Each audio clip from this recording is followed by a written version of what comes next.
And now, ladies and gentlemen, one of our best men. Please give it up for Dr. Brad.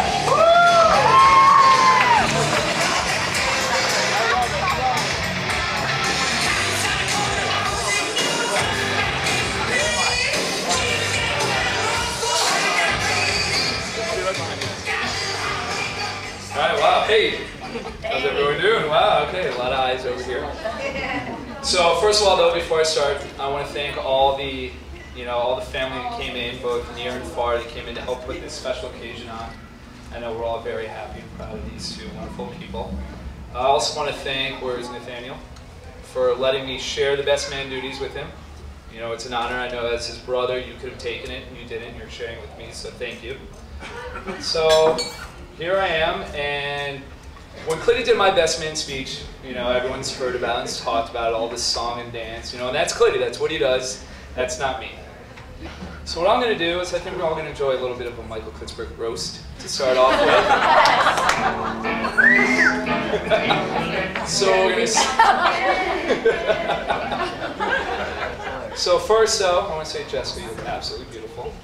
And I'm going to say to Michael, you clean up pretty well.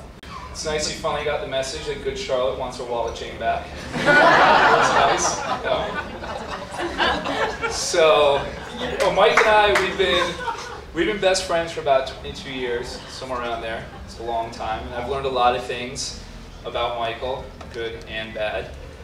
We started off friends in 6th grade, and everything was great. And then in 7th grade, we decided, to neither of our knowledges, I guess, to our parents, to have our bar mitzvahs on the same day. So for about 6 months of our 7th grade year, we pretty much hated each other's guts because we all invited the exact same people to the bar mitzvah. So we're like, okay, who's going to get who? And of course, Mike gets the good-looking girl from our 7th grade class. And for the guys that know him, I get stuck with Mark Kilman. And I now have to spend the next 10 years of my life keeping Mark out of jail every time he gets drunk. So Michael, really appreciated that one. So, you know, middle school goes around, and, you know, I meet Mike, you know, he's a nice kid, and, you know, initially I don't even know if I had his nickname for him, but if you don't know Michael, he's a bit of a klutz. You know, he's, let's see, I think it was in 6th or 7th grade, he was walking down the stairs in the portables in 7th grade, trips down him, breaks his ankle. And then he was playing flag football, and Mark Kilman goes and just two-hand touch, and of course, Michael trips and breaks his arm. So, and then it's the whole, ooh, I have a bad shoulder, and then we're playing a pickup basketball game in Central Park, and he dives for a loose ball and dislocates his shoulder. So we've seen Michael over the times, you know, deserving of that nickname of Klutzberg. And then we come to the high school years, and that was interesting. I don't know if we start with his black Toyota Celica that was lowered to the ground with green neon on it. Or me sitting behind him every day, and Brett, he looks back, he's like, Brett, how's the bald spot? Check it out, is the bald spot okay? As we're walking into school. And then there's one thing actually, well, one of many things I have to apologize to Harold for. You know, so, you know, in high school, of course, obviously we drank, even though we weren't supposed to. And that bottle of vodka you used to have for a while that we know you guys really didn't drink until that one time when one of your friends asked, why does this taste like water? Well, Michael and I decided to take all of your vodka and replace it with just water. So that I will take responsibility for part of that. One other thing I learned in high school about Michael, and anyone who wants to after this can ask him about it, don't let him go to the bathroom at your parents' house. We can all ask later what that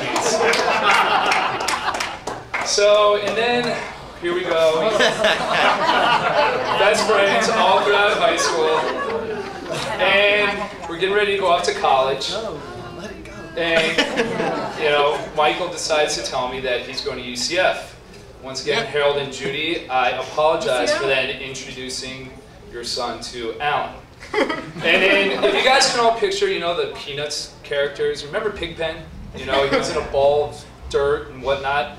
Just imagine that ball of smoke and everything's not dirt. It's just smoke. And you can imagine what that smoke's coming from. You know, in high school, Mike, you know, he was a smart kid. He goes off to college. Luckily, there was 2 years we never talked, and he had blue hair and red hair.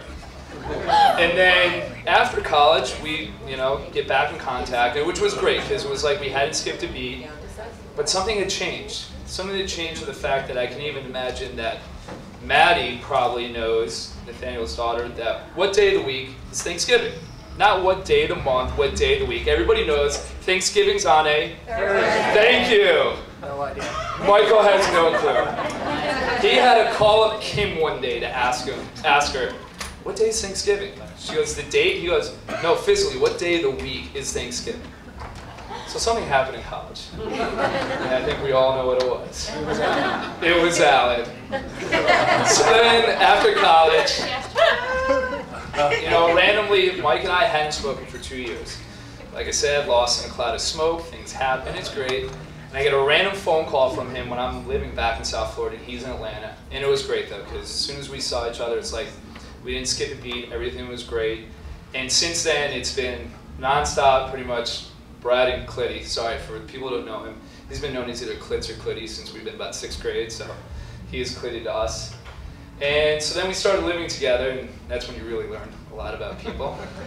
If anyone hasn't noticed how OCD he is, it's pretty interesting. I heard about that, Justin. Exactly. So, but it was great living with Mike. I was a resident at the time, and I was never home, but it was great living with Mike because we all know he barely works.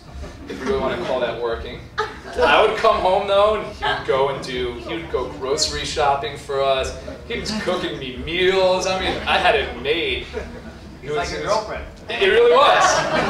And I didn't have to put any effort into it. It was fantastic. Or put out for it, even better. I mean, a warm meal, roof over my head. It was great. So then we'd all have our many nights of where DJ Esquire is, Automatic Slims, many, many nights. We'd all be out with the whole South Beach crew, Danny and everybody else. You all know who you are. But it was always the same thing. We'd go to South Beach, we'd go to Automatic Slims, and then always, okay, we're hungry, so let's go to Jerry's Deli every single time. Clitty's like, okay, I'm going to order. He orders his food, and then he's passed out cold at the table every single time. So it was always fun, dealing with those issues. And let's see what other things. And then we started to notice that, I don't know if people who haven't been around him too much when he's drunk, you ever know he knows sign language when he's drunk? He knows sign language when he is drunk. Because as the night goes on, he all of a sudden starts doing this. And hands here and hands... It's Red Bull. I don't think it's... It's Red Bull. He only does it when he drinks Red Bull. I've gotten drunk with him a lot of times without Red Bull, I can tell you I think it's a side effect from Jaeger. That's what I think it is. It's definitely the Jaeger. So, and we learned a lot of things living together. And, Clitty went through many different stages. At one point, he was into the heroin chic, and he thought manorexia was kind of cool. Started wearing medium shirts, Now he's passing on to Danny. And, living with him, we've been able to do a ton of things. We've been all over the world. South Florida, snowboarding in Denver, Carnival in Brazil, and then our trip to Mexico. And all I can say is just seeing the look on his face the first time he went ziplining. I mean, without being vulgar, to say that this kid definitely probably did something in his shorts. I mean, this was pretty funny. I've never seen anybody more petrified in my entire life. White as can be, sweating, shaking, but he ended up enjoying it. So, it's been good. It's been a good couple of years. And then, Kimmy and I get married, and then at our speech, and I'm going to quote him, I hope in 20 years or so, when I get married, I hope my wife looks as beautiful as you. Jessica, you absolutely do. You look wonderful. By the way, that was 2.5 years ago. So I should have another 17.5 years to prepare for the speech. But no, so Michael decides, he tells me one day, he's like, yeah, I met this girl. She lives in New York, and, but she's really cool, so we've been talking. He would fly up there, she would fly down, and then one day he pulls me aside, and then I realized that pretty much Jess made him fall for the oldest trick in the book. He's like, so Jess really wants to move to South Florida. I'm like, oh, that's great, you guys have been dating for 4 months, it'd be great that you guys are in the same city together. He's like, yeah, her company's gonna transfer her down here. I'm like, that's even better. I'm like, well, where's she gonna live? Well, I told her she can just like stay at my place until she finds her own place. I was like, really? And you believe that? And you really believe? He didn't let me move. Strong work. He didn't let me Strong work. Strong work on that. I mean, when he told me that, I was like, really? So, and I was like, okay. You know, some people like to date for, you know, a few months. Other people just move in right away. You know, whatever. To each his own. But I can see from day one that it was match made in heaven. It's been perfect. And it's been wonderful. And enough about you. Good. Jess, like I said, you do look beautiful. And Michael, I will say, you are a lucky man. Yeah, I know. Because if there was an onion anywhere near this table right now, she would not be sitting next to me. She would be gone, she'd be out of here. Jess doesn't do onions if you haven't noticed. So then, Jess comes down and she moves in. And, you know, when Kim and I were dating, you know, I lived with Mike, and we had an 8-pound dog. Tiny little 8-pound dog. And we all know Mike with his OCD. It's like, no, dog's never allowed to come in here. No dogs, no nothing. Can't have a dog. Okay? All right, fine. So one day, Kim has her dog over, and we're like, listen, we're going to dinner, we'll be back in an hour. He's like, all right, fine. We come back, and there's Clitty on the couch, curled up in a ball, with our 8-pound dog snuggling.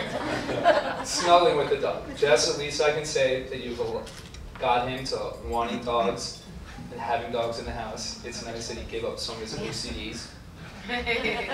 God knows it was hard to deal with it. So then I want to get into the top 10 reasons why I'm thankful that Jess is now with Michael. Reason number 10. This is no offense. Judy, I don't have to have the conversations with you anymore if I'm going to find a good girl to find for Michael. As much as I love the conversations and they revolve around your wonderful cheesecake, I don't need to have that talk anymore. Number 9, you guys moved in together. You guys have a house together. You guys have DirecTV, which means NFL package for me. Thank you. By the way, your fantasy football days are over. Just letting you know that. And number 8, Kimmy and I don't have to keep living this set of You Mean Dupree anymore. I mean, for the exception of like him burning down our couch, that was our lives for a good, you know, year and a half. Loved it though, it was great. As previously stated, number 7, someone else can deal with his OCDs. Jeez. Number 6, don't have to hear about Mike complaining about being an old father anymore. It's all this kid, oh, can't be an old dad, can't have this. And speaking of that, I'm now taking bets on when we think they're going to conceive their first child. My bet is at 1 a.m. today. Anyone else? Anyone want to take that bet? Sucker's bet. They have that at my work. They have that bet. Number 5. You can all ask later, the days of darkness are now over. For those who know what that means. Number 4, I don't have to shave his back hair. Thank God!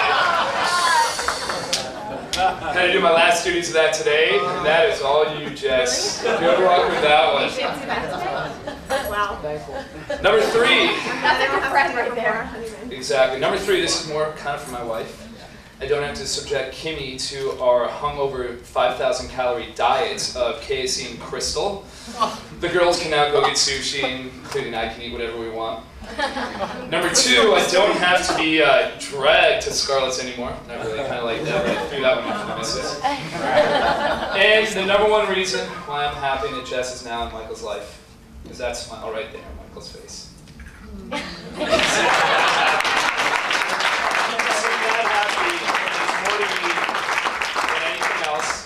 I will share my time as best friend with him, to knowing that he's as happy as he is right now. And as a married man, what I can say is it just only gets better from now.